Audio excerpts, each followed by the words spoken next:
Hello po, welcome back. Sa tutorial po na ito, ituturo ko naman po sa inyo kung paano natin i-set up ang device owner mode.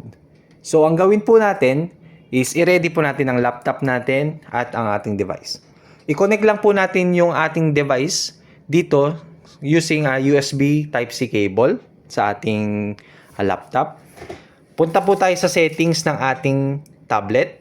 Hanapin po natin yung settings. And then, punta po tayo sa may About Tablet. Hanapin po natin yung build number.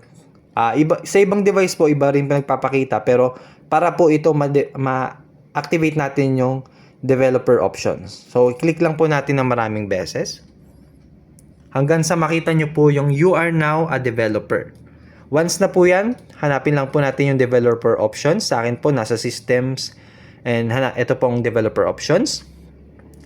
Hanapin po natin ang USB debugging. So, turn on po natin USB debugging. Click OK. And then, okay na po yan. So, balik naman po tayo dito sa ating laptop.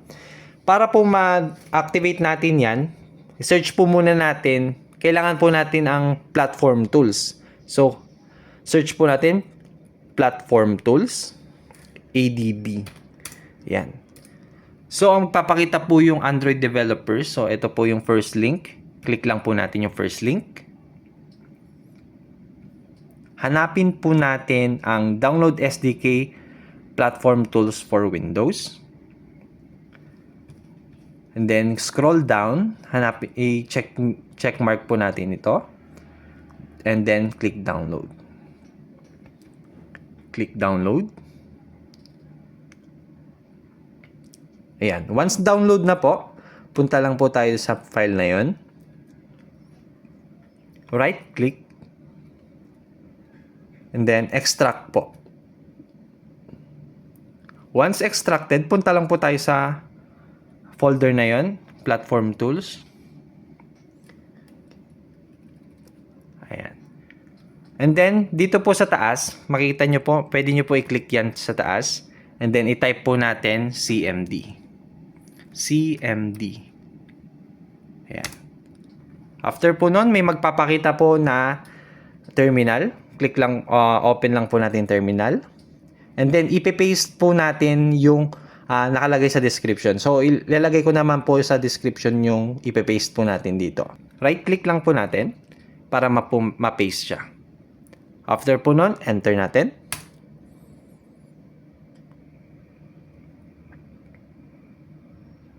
Ayan.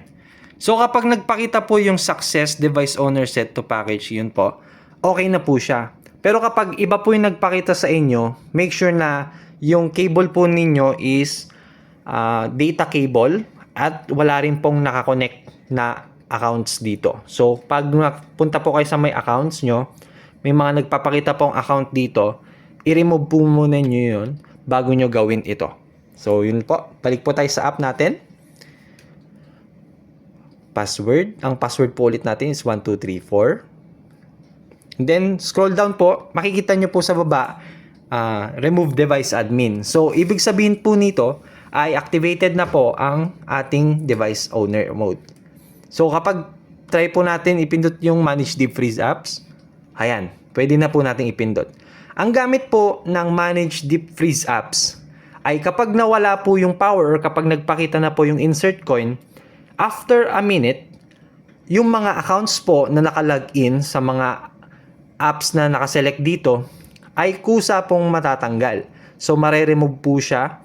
At the same time, makiklear data po yung ating apps. So, pipiliin lang po natin yung mga apps na gusto natin tanggalan ng accounts once na natapos na po yung 1 minute na yun.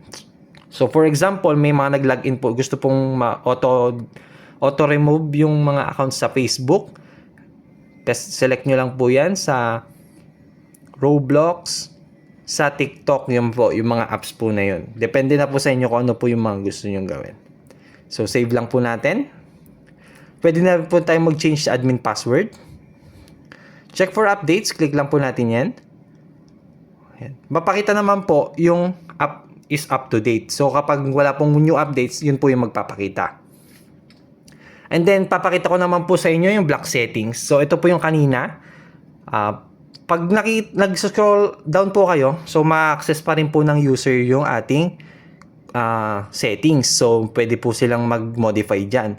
Pero kapag naka-block po yan, at nag-scroll sila sa baba, hindi na po na yan. Mawawala na po yung mga buttons natin. So, kahit sa notifications po, mawawala din po yung mga buttons na yon. Sa lock to network naman po, mag-auto-connect siya, ay maglalak siya sa ating Wi-Fi. Once na disconnected po siya sa Wi-Fi natin, ang mangyari po, may magpapakita na lock mode. So, magde-device lock mode po siya para lang po para po ito sa anti-theft natin. At kailangan po ng admin password para lang ma-deactivate yung lock mode natin. So, unlock ko po muna yan. And then, go back. So, yan po. Yun po ang pag-activate ng ating device owner mode. At sa next video naman po, ituturo ko sa inyo kung paano natin isa-set up ang centralized mode sa ating JDS device rental software app. So stay tuned and maraming salamat.